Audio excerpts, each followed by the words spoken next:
Hello, everyone, and welcome to the podcast. This is your host, Lucia Petrushova, and today I have with me my dear guest, Eva Elly. Hello, Eva. Hi, Lucia.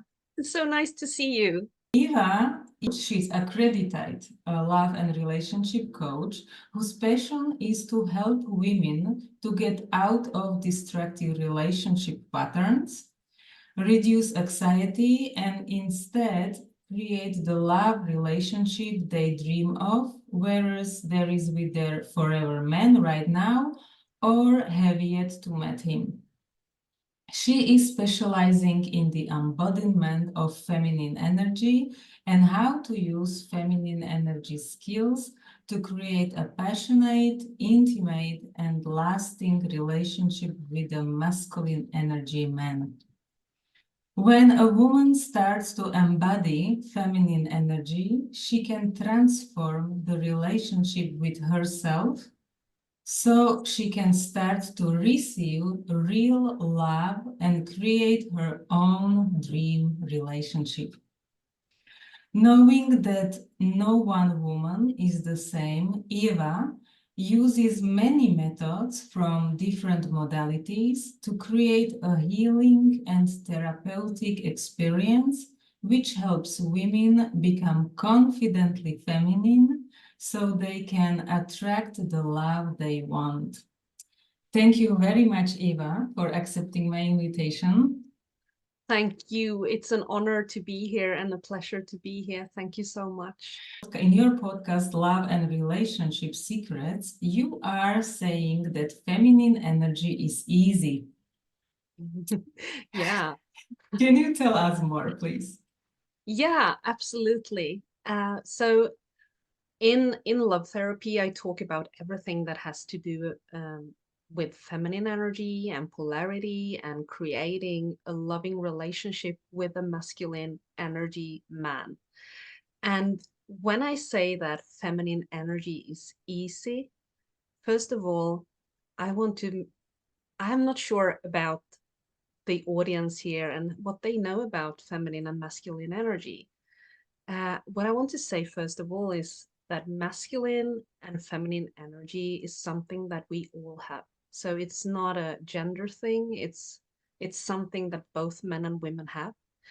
And it's an energy. It doesn't have to do with traits like what we normally think is masculine behavior or masculine traits. It's more it's just the energy of things, where feminine energy is the soft, like being energy. It's a still, receptive, open, feeling energy. Whereas masculine energy is it's your doing energy. It's your action oriented thinking energy. It's basically lives in your head, whereas the feminine energy more lives in your body, in your heart. So that's how I like to see it. And when I say that feminine energy is easy, what I really mean is that since we have these energies within us already, the only thing we need to do is really access it. And if you are allowing yourself to get really still and to really feel what you feel without doing anything or trying to change things or trying to make something happen, you already have that energy within you. So you don't have to do anything. And by that, it's like effortless. That's why it's effortless. So I like to see it as, yeah, let's do a little exercise. If you are leaning forward, you're on the go. So everyone who's listening can try this now, like just put your body forward, lean forward, feel the tension. It's like an urgency. I want to get up. I want to do something. I have to make something happen. I'm thinking about what's coming next. What am I going to do next? What is going to happen? And how will I make this happen? You're like on the run, on the go. You want to achieve things. Yeah, you are in your head. That's your masculine energy. And your feminine energy is like you lean yourself back. You soften your body. You take a deep breath. you let your shoulders drop, you focus on what's in your heart, and to soften your body and feel your body and feel your Mm. feelings. And then it becomes easy because everyone can just lean their body back and take a deep breath. I mean, that's it's not difficult. However, what I see a lot in my clients is that when we're um, having, for example, trauma from the past, or we're stuck in patterns, we're having a lot of anxiety, it can actually feel difficult to do this because it feels unsafe. Your body's not safe to, doesn't feel like a safe place to be in. And then it can, that's, I guess, why some women say that it's hard work. Yes, it is hard work because, as you mentioned, if there is an unresolved trauma, it Mm-hmm. means that to feel all those feelings, it was not safe to feel Yeah. these feelings. And I love very much what you said that we have both, because we have both feminine and masculine in us, Yeah. and we need to learn how to balance these energies. And it's the same for everyone. It's not only for women to balance and to access feminine Mm, energy. It's also for men.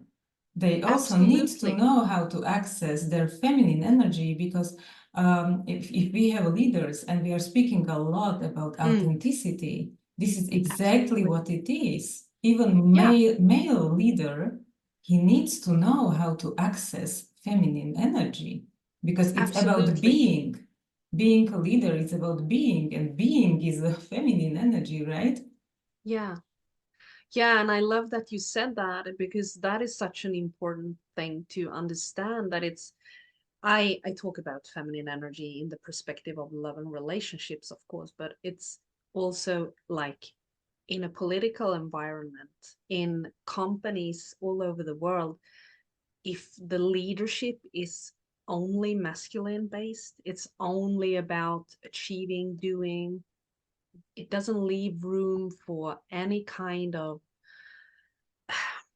warmth, or it burns people out actually. So it's Absolutely. really important, and to in even a bigger aspect of the whole thing, and why this is so inspiring to me is because when we learn these skills in a relationship and we can be together in a in a good relationship, men and women, we can also take this with us to working places or society.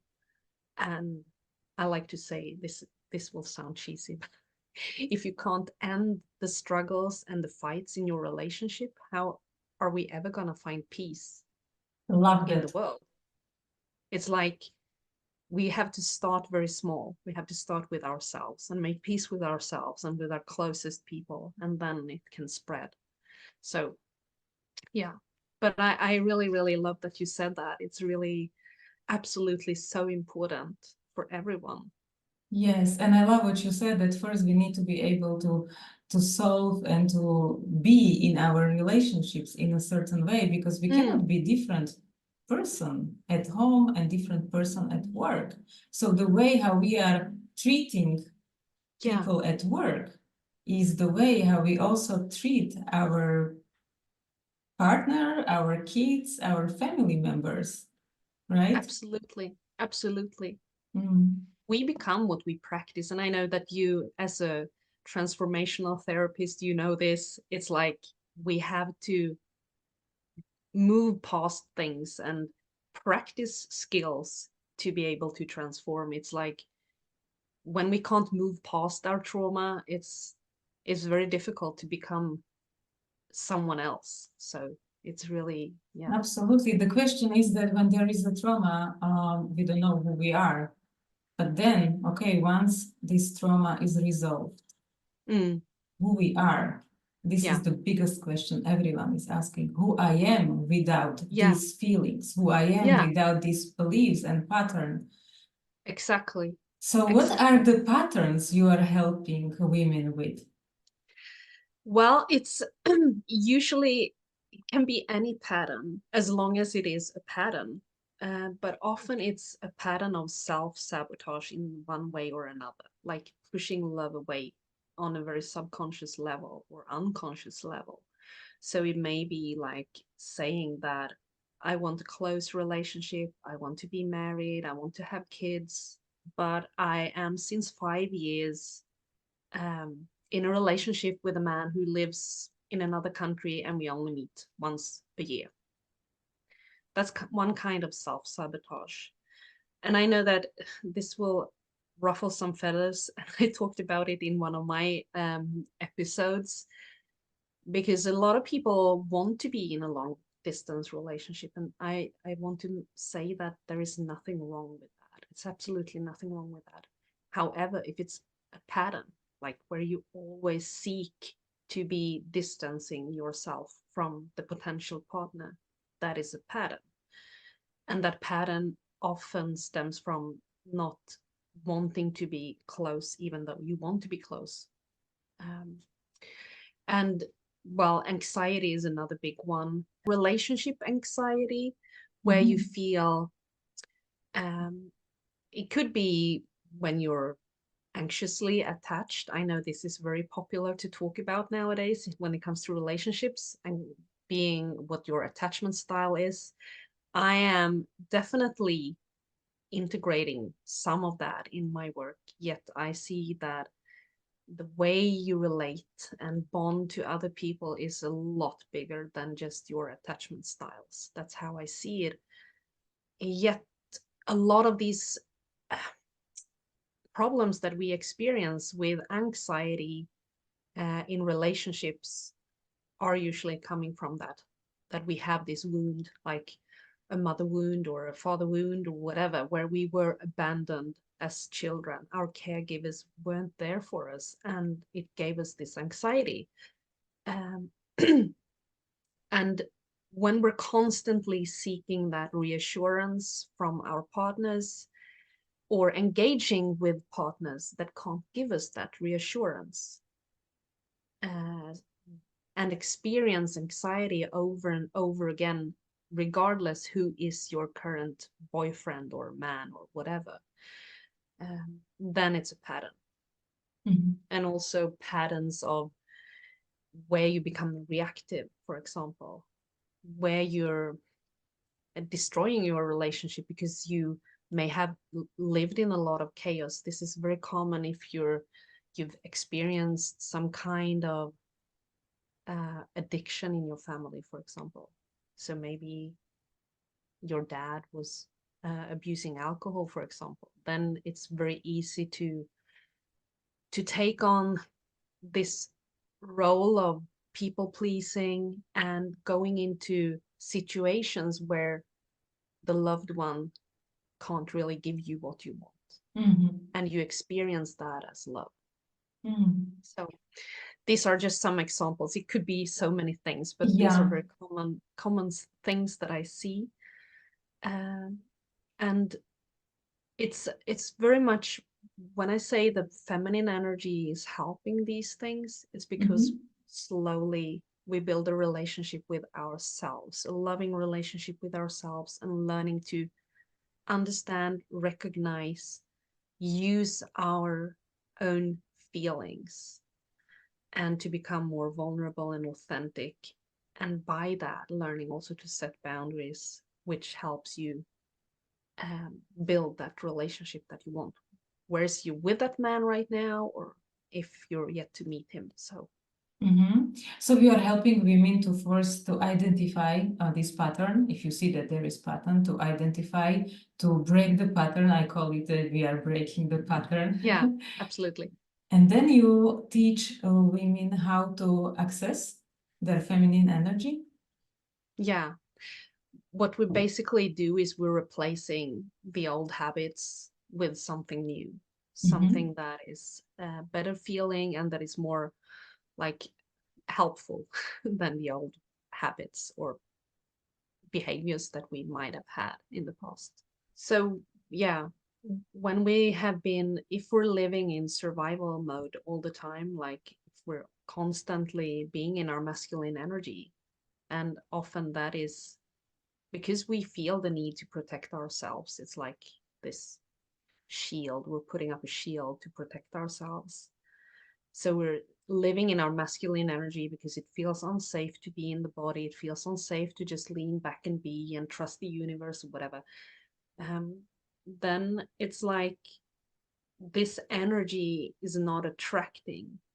Yes. It's pushing things out of your life. And when it comes to love and men, this can feel very dense to a man. It's not attractive to a man to have a woman who's constantly pushing or shaky or needy. And I know it's hard to say that because I wish it was different. Like he should love us regardless of what we do, right? But it is a way of reinventing yourself so that you can feel this love for yourself. I like to say that you show a man how to love you by the way you love yourself, and you show him how to treat you by the way you're treating yourself. Absolutely. So, Absolutely. It's like we are setting the way how we want to be treated. So mm, once we create this all for ourselves, we just want men to treat us the same way. yeah, If I expect the princess treatment, so I want someone who can give me princess treatment, right? yeah, absolutely. Great. I have a question for you, Eva, because I'm very, very curious. What about the women who attract only bad boys? What about them Yeah, what if they about only, them? yeah. So are you working also with this type of women? Because I know a few women that they say I always attract only bad men, bad boys, And bad guys, you know what I yeah, mean? um, what, in what way are these men bad? Like, Like they are not emotionally available, yeah, okay, or they are party boys, okay, she's not partying, or mm, they are taking too much risks, or they feel intimidated, okay, or they try to put her down. yeah. It's a really, really, that's a really, really great question. Thank you for asking that. And I don't think that there is one single answer to it. Um, you mentioned unavailable men, like emotionally unavailable. And that is one of the things that I have been working a lot with, like the unavailable men side of things. They're unavailable emotionally, they're hung up on an ex, they're hung up on their work, they have addictions, whatever. That's a type of unavailability. I mean, what I found, and I'm not claiming this to be a complete 100% truth, but what I found is that it's often down to that there is a part of ourselves that is also unavailable. And it's unavailable for the intimacy that a deep, like lasting, long term, forever relationship really requires. So, how weird it may seem, we feel safe with that bad boy. It Mhm. feels safe because we know that we won't get closer. We won't get what we need. It On a reminds, subconscious level, we know, because this is subconscious, right? yeah, absolutely. And on some level, we're like experiencing love in that way. Maybe it was because how we were treated when we were children. Maybe it was how our first love experience, what that was like when we were 17. I don't know. It can come from many different ways, but it's usually a little part of us that doesn't believe they that we can have more than that. That's my Interesting. experience. I don't know what's your experience around this? So what is my experience around this is that I also, when I'm working with the client, I see also the pattern that they are not available for relationship Mm, yeah, and that they don't have a good relationship with themselves. Yes, there is exactly. exactly self-sabotage. Yeah. Yes. Because what usually happens when I ask this woman to do an exercise that I often do, which is about connecting to your heart and giving yourself love, they say, no, I can't do that. I can't tell myself I love myself. And I go, okay, how do you feel when you try to do that? No, it's impossible. I can't do that. It feels fake. It feels icky. It doesn't work for me. Mm-hmm. No, okay. So then we're looking for that love from the outside, but we're not available for the love that we actually have inside of ourselves. We're Yes, not yes. available for that. Mm-hmm. Um, and that is like when you circle back to the notion that he will love us the way we love ourselves. If we are closed down and putting up a wall against ourselves, the likelihood that we'll encounter a man who's doing the same will be bigger. But Yes, then, of course, there sometimes we happen to meet people who just aren't right. Usually, if we're in touch with our feminine energy and we're in touch with our intuition, we'll know that if we're honest with ourselves. But sometimes we're just caught up in masculine energy and he's so charming, you know, Mr. Charming. And then he turns out to be a narcissist. He turns out to be someone who's gaslighting you. But you couldn't catch it because he was so charming and you were in your masculine energy and wanting this relationship to work out. So you worked so hard for it to work out. So you missed that part of the relationship, part of him that was like not loving enough. yes. She missed the alert, which is always there. Yeah. Mm. So in my experience, when I'm working with women and I'm helping them with premenstrual struggles, a PMS, Yeah. PMDD, painful period, Mm-hmm. what I'm experiencing with them is that they are disconnected from their cycle, Yeah. from their femininity. So there are many things, you know, even a simple question when I ask, do you feel, do you know when you are ovulating? The Mm. answer is no. Yeah. That is so And then, do common. you know we have 4 phases?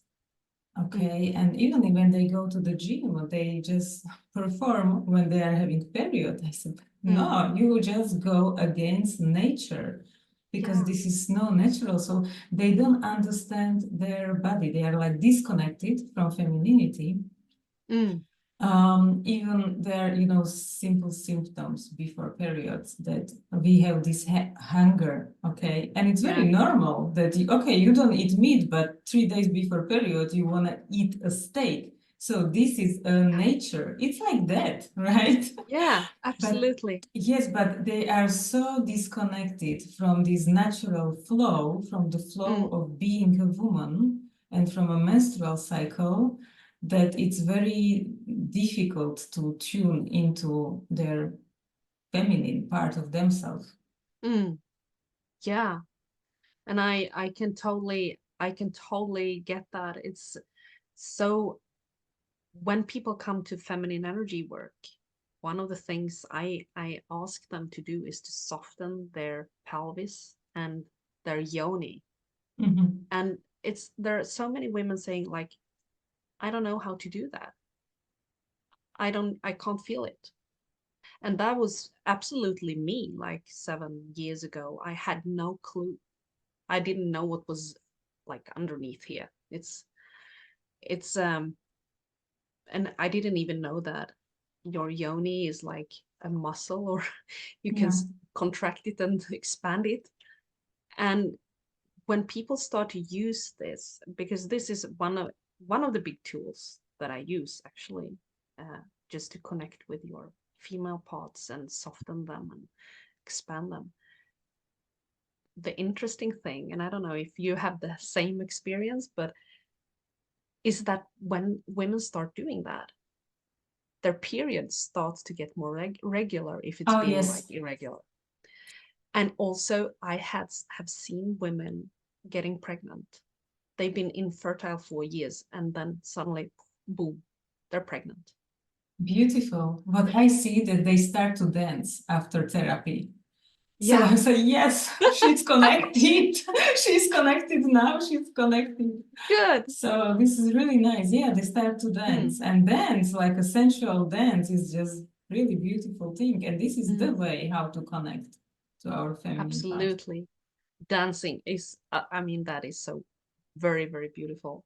It's like such a great way to connect with your body, and it's so wonderful. What makes feminine women attractive? Perhaps easier to say what what is not attractive. So it's like if you're, for example, if you're very dependent, if a man feels that you're very dependent on him, and I'm talking now from a very um, what is it called, a traditional gender perspective. So anyone who's not in that can choose the words they want to hear from my mouth instead. But like if a man feels that a woman is very dependent on him, she's very needy, she needs her constant reassurance, constant attention, that is not so attractive. If she's starting to chase him, that is probably not so attractive. A woman who is engaging in drama is like she's attacking him. She's telling him it's his fault when he does something and that he's doing things wrong. She's criticizing him, judging him, or like just watching him and telling him that he's doing things wrong. These things are not so attractive because what a man ultimately wants, most masculine energy man, because now I'm talking about masculine energy man who wants a woman. What I found is that they fall in love based on how they feel when they're around this woman. So if she's in touch with her heart and she's in touch with her emotions and she's not like reactive or attacking or anything, she's just like okay with herself in her own skin, that's when he will be able to feel his heart and his emotions. And she's like the gateway into this feeling. Many masculine energy men, they have more masculine energy than women have naturally, like it's part of them, and they want to feel. And a woman can open this by opening her heart. She can open up a man, Yes. and help him into his feelings. And that goes, of course, for anyone in a relationship. You can help them by opening up yourself.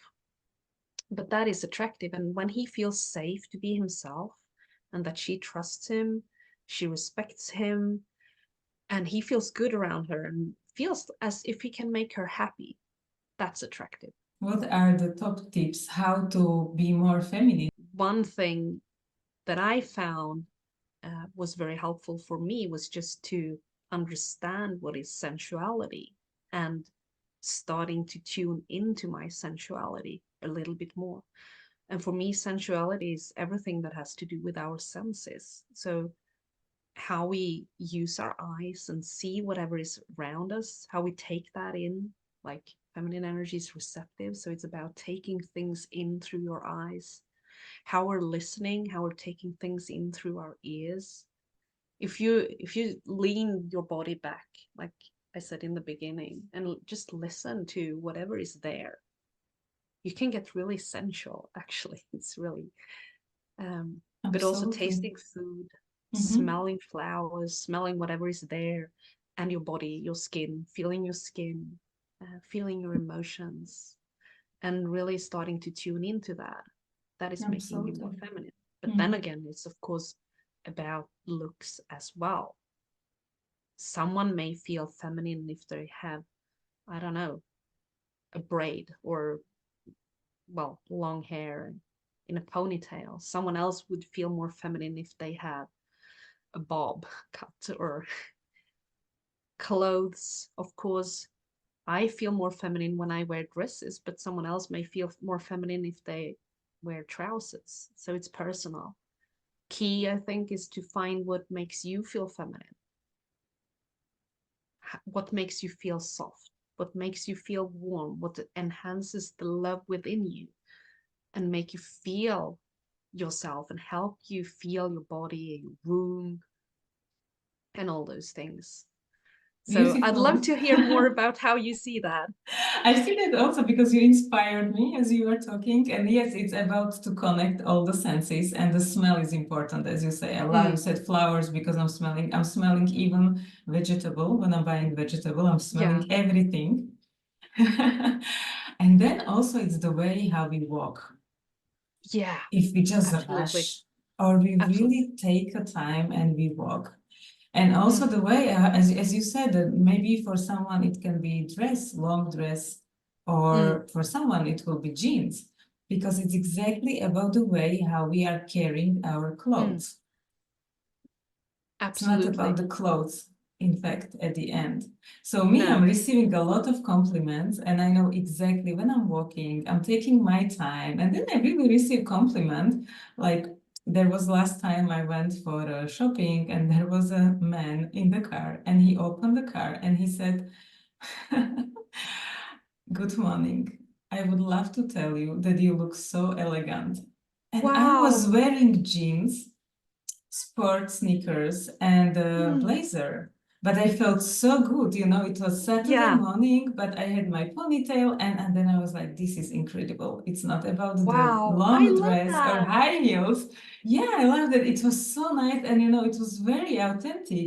He really made my day. I was like, this is so beautiful. That's so wonderful. That's so wonderful. Thank you so much for sharing that because that will be, I think that will be so helpful for everyone listening. Yes, It's and not also, about like yeah, you don't have to have specific clothes. It's more how you feel in those clothes and how you exactly. carry yourself. Yeah, and then also what is really great that we complement each other. Mm, So me, last time I took a bus and I was facing a lady. She could be maybe 90 years old. mm, She looks so chic and she had wonderful, huge sunglasses, and I love big sunglasses. So I gave yeah. her a compliment and she was so surprised because here I think in France is not maybe very common that No. women compliment each other. And she was so Mm, nice. I said, this is so nice. And also I'm receiving compliments from women and I compliment back. Either I say mm. thank you or I compliment back. And then they say, you are not French, right? And I said, how do you know? And she said, of course, because of your cute accent, but in France, women don't compliment each other. I was like, Mm. okay, so I do. Yeah, and that is very interesting. Talking about feminine energy, like you are a walking feminine energy woman. You're like, you have embodied your feminine energy and you know what you're talking about. If anyone who's listening to this find if they find themselves like, oh, if someone told me that, I would just say, oh, thank you, and then they don't, or maybe don't not even say thank you, not even returning the compliment. That is not feminine Yes. because the feminine energy says, oh, thank you. That Yeah, feels it's good about to hear. receiving, right? Yeah, it's receiving the compliment. So it just came to me that is that's where you can see if you're open to receive. If it feels weird to receive or to tell someone else that they look beautiful, Mm-hmm. perhaps there is something to work on there, and try that and try to receive whatever. Like you can receive things from people holding up doors, people giving you stuff or buying you a coffee, whatever. Are you open to receive that, or are you shutting down and saying, no, no, I can do it myself? What is the best way how people can contact you? I think the best way to contact me is just send me an email. So my email address is eva@evaelly.com. Mm-hmm. And but otherwise on social media, I'm on Instagram and TikTok, and it's, yeah, easy to just Perfect. send a direct message. Yes, I will link everything in the description of the podcast, Thank you. in the episode of this podcast. So thank you so much, Eva. It was a great pleasure. It was so much fun talking to you. Yeah, it's been really, really wonderful. And thank you so much for having me. It was really a pleasure being here today. Thank you so much also, Eva. Thank you everyone for listening. And until the next episode, take care.